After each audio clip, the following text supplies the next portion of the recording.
Hello fellow plastic throwers, this is Fulcrum and this is the Specna Arms HK416 that I've been rebuilding over a few videos. Now the build diary is going to be a bit all over the place because this gun has been a complete pain in the arse, especially the shimming, although I've seemed to have got it right, but I'd love to hear what you think down in the comments. For all I know, you guys might say, oh my goodness, what the hell have you done, that sounds horrible. I can't really tell, so I'd love to hear what you think about that. But, as I mentioned, I was waiting for some bits of kit in the mail to put in this gun that a company has sent me to test. And, well, they've arrived and they're finally in the gun. And this is going to be a sort of first impressions of this device. And then I'm going to use this gun for a bit of gameplay, hopefully. And we'll see how it performs then. And then we can do a sort of a update video to see how well the item has held out. And, you know, have a further look down the line. Now the item in question is a Eshooter Kestrel V2 wireless electronic trigger unit. It is a really sort of quite fancy MOSFET, and as you can tell it's wireless. You can use Bluetooth to connect your phone or whatever sort of device to it, so you can change the settings that way. And so far I really like it. It's a really snazzy bit of kit. It's quite an advanced MOSFET compared to the MOSFETs I've used before. The most advanced MOSFET I probably have used before is the Aries Amoeba EFCS. And yeah, this is a lot more snazzy. This is a lot more swanky and posh, and it's definitely impressed me so far. Now, as we've seen before on this channel, MOSFETs can add a lot of interesting features to airsoft guns. The most basic MOSFETs will protect your triggers from burning out because they will stop sparking across the trigger contacts, because instead of switching the large amount of current going to the motor, you'll be only switching a tiny trigger current. Then you get some other MOSFETs like the Jeftron processor unit, which is in my G36C, which allow you to use burst fire, active braking, lock it to semi-automatic without having to do any mechanical changes, low battery warning and all those sorts of things. And this Kestrel unit, as I said, is definitely the most advanced MOSFET I've used. For starters, this uses optical sensors to detect the trigger, the selector plate and the position of the sector gear. That way you don't need to use a cutoff lever because it uses optical sensors to work out where the sector gear is positioned, so that way there's no mechanical wear on the cutoff lever because it doesn't exist anymore. And then, as I said, there's optical sensors on the selector plate, so there's no mechanical connections to wear out there. And the trigger also uses optical sensors, and it's sort of like an analog trigger now, as in rather than being on or off, you can actually have a progressive trigger. So it has different trigger sensitivities, and it can detect the different positions that the trigger is pulled back to. So not only do you have no trigger contacts to burn out, you also have no cutoff lever to wear out too, so hopefully the mechanical wear on this gun will be a lot lower. So this is the battery I've been using with this gun. It is a 1300 mAh 11.1 volt LiPo by Nukeprol, and it's rated for 20C, whatever that is. I'm not particularly good with battery ratings and all that, but it's 20C, so whatever that is. I think it's something to do with the current it can kick out, and it says 20C, 26 amps continuous, 40C, 52 amps burst. I'm not particularly sure what all that means, but it's 20C, so there you go. And before we start playing around with it, I should mention the installation of this. It was relatively easy. You do have to do a bit of grinding and sanding on your gearbox, although that's not necessarily a rule. You might not have to, but with this gearbox I did have to do a bit of dremeling to get it to fit, but that's part of it. They say in the instruction manual you might have to do a bit of filing to get the MOSFET to fit. Now the instruction manual in the box was okay. There was a few discrepancies. I suppose there's a bit of a language barrier, but that's no problem. But there was also a few things that were omitted or mentioned in the guide, like a few parts that I didn't get. Turns out that they're no longer needed, and Eshooter sent me a updated manual and it all made perfect sense, and indeed I had fitted it correctly. But it's not really that difficult to fit this. It came with all the wiring on. It was literally just a case of putting the MOSFET in, making sure it would fit fine, making sure the gears wouldn't clash with it and everything would be out the way. And yeah, it was a lot easier than what I was expecting. I've never fit a MOSFET like this before, so I was a bit wary about how complicated it would be. It really wasn't. It really wasn't difficult at all. It just screws in basically where the contacts used to be. If I can do it, I imagine anyone can do it. Now I will say at the back end I've had to use an emergency fuse holder. This came with a 25 amp small fuse on, if I remember correctly, and I managed to blow it. Nothing to do with the MOSFET. I was very tired. I'd been working on this thing for like 9 hours because I was having problems with the shimming, and I put the motor in backwards, and of course it hit the anti-reversal latch and I blew the fuse. Nothing to do with the MOSFET. MOSFET was perfectly fine. And so yeah, I blew another fuse and was running out of them, and I only had the large one left. I can't tell you how many times I blew fuses on this from me putting the motor in backwards. It really pays to pay attention, and I should have called it a day then. I was too tired. I should have gone, no, too tired, I'm starting to make mistakes. I have bought some small mini blade fuses so I can put one in instead of this larger one, so it'll fit in the buffer tube better. And I will put some heat shrink over that, but that's just for testing. I had a bit of a fight getting the wiring into the buffer tube of this gun, but that's nothing to do with the MOSFET. This gun is a bit bitch to work on anyway, the Specna Arms HK416C. But it all works now, just needs a bit of neatening up, but it will work fine for this video. Right, so now it's time to test it. So you want to make sure you get the Eshooter app from the Play Store or the App Store. And what we want to do is make sure we've got Bluetooth on. And now we want to plug the gun in, which will make a slight click when you do so. There we are, that ever so slight, almost imperceptible click was the motor, I don't know, twitching. But anyway, it's on now. And if we go to the app, we can then go to Kestrel V2. And sometimes it might take a bit of a moment to connect. It's worth pointing out that this gun has a full metal body, so I imagine that might act like a bit like a Faraday cage, so you might have a bit of problems connecting through that, although for the most part this has been 90% of the time it's connected first time. Sometimes you might have to try putting location on to try and give it a bit of a kick up the backside for it to connect, but as you can see it works fine. So we're going to go onto the MOSFET there, going to click onto that, and as you can see we have all of these parameters here. At the top we have a BB counter, so this measures how many shots you fired, or at least how many times the gearbox is turned over. And apparently since I've been testing this, I've fired the best part of 4,000 rounds for it, which I haven't fired 4,000 BBs for it, but that's just from testing and playing around. And we also have a rate of fire tab, which tells us the minimum, average and maximum rounds per second that this gun's done. We've just fired a quick burst of it, and it's on 3-round burst right now. And yeah, apparently that's what it's firing at.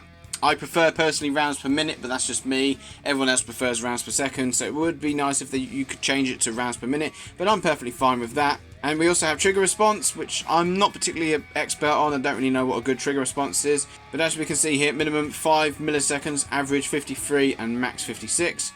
We also have a temperature reading, which is, I imagine, the temperature of the MOSFET board. 38 degrees Celsius, minimum, average is 80 and maximum is 80.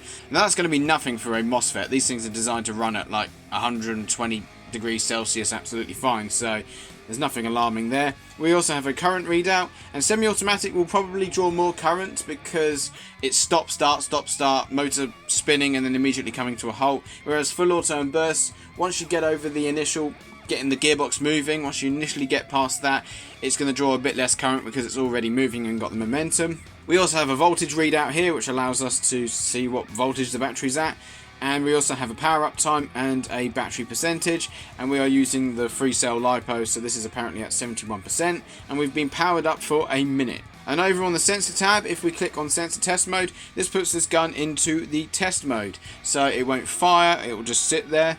And if we move the selector around, as you can see, we are jumping between safe, semi and auto.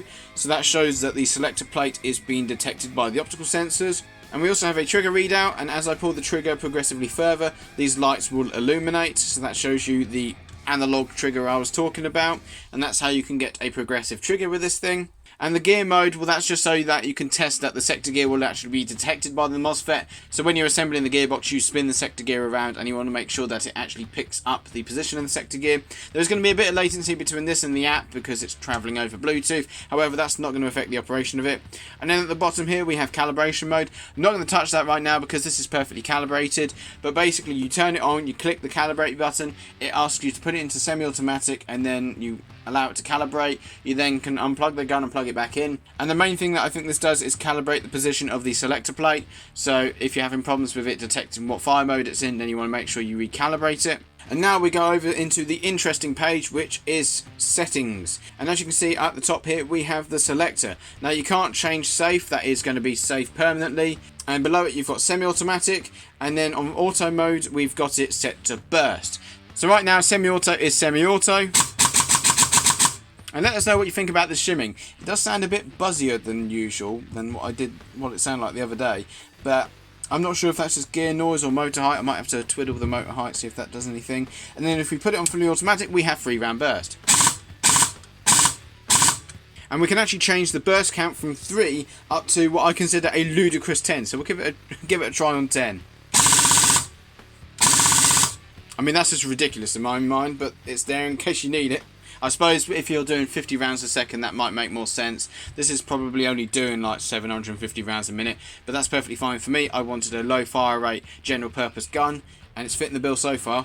Now what we're going to do now is we're going to set semi-automatic mode to binary trigger, and we'll try out all of the different fire modes on this video.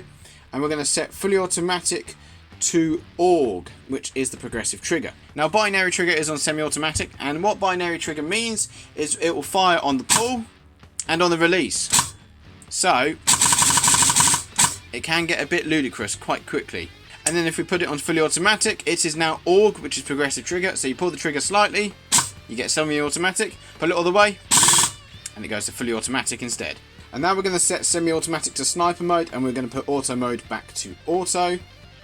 Now sniper mode is interesting because it doesn't fire when you initially pull the trigger, but it fires when you release it. Now, I don't know what the point of this is, but it's there in case you need it. And indeed, if we go over to the app again, as you can see down here, you have sniper delay mode as release. It won't let me change it. I don't know really what it's supposed to do, but it's there in case you need it. Maybe some people with a DMR want it to fire when you release the trigger. I don't know, it's up to you. Not my sort of thing, but it's there in case you need it. And now we've got full auto set to, well, full auto. We're now going to look at rate of fire control here. And this allows you to slow down the fire rate. So if we set it at 70%, it will massively slow it down. And you can set it all the way down to 100%.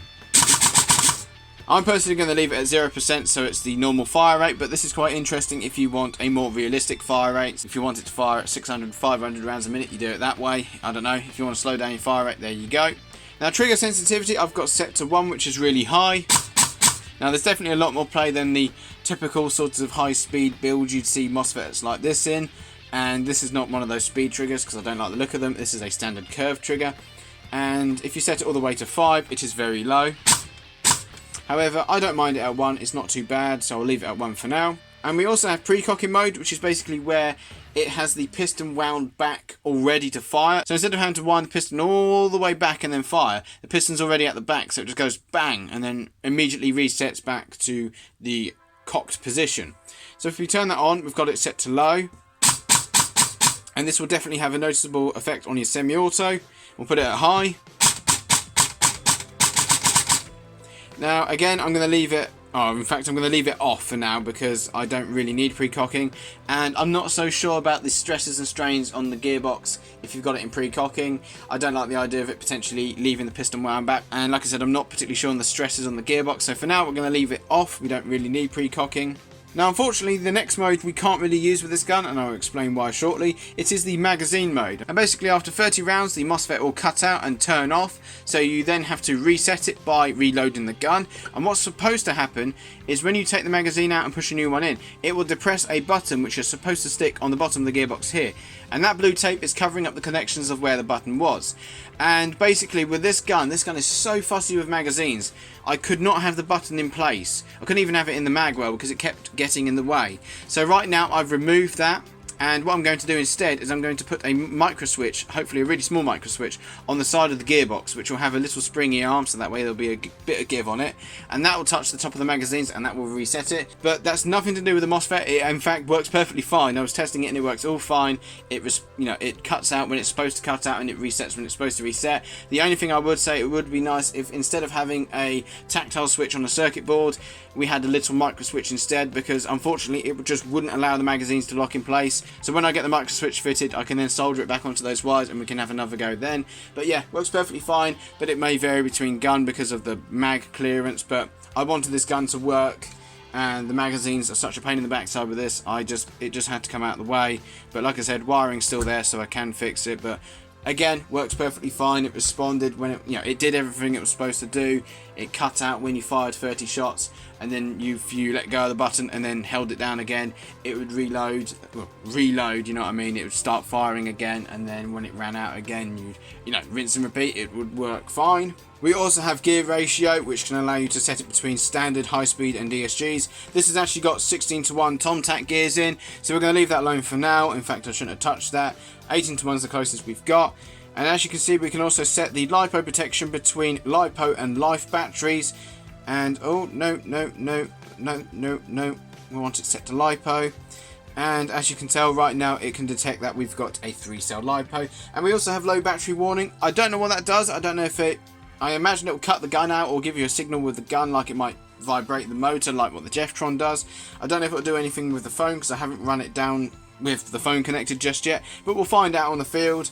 But I'm not really too fussed about low battery warnings. For the most part, I change batteries in the middle of the day anyway, and I rarely ever run a battery out on the field from just, you know, pure firing. Usually it's when I forget to change the battery at lunchtime, but I've not run a battery down in probably like a year.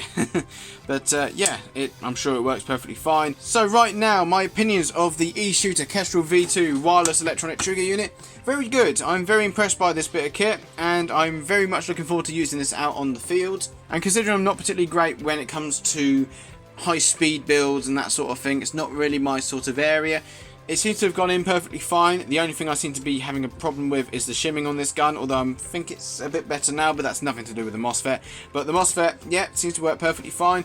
Connecting it to the app doesn't seem to be too bad. It seems to work for the most part. The only thing I would say would be, it'd be great if they could have a micro switch instead of a tactile switch. So that way the little metal arm will have a bit of give in it. So when the magazine goes in, it doesn't block the magazine going in like the tactile button did. It seems to work perfectly well with the Specna Arms gearbox casing, and seems to work perfectly fine with Tech gears. I've got a Specna Arms standard torque motor in here as well, and the Specna Arms selector plate.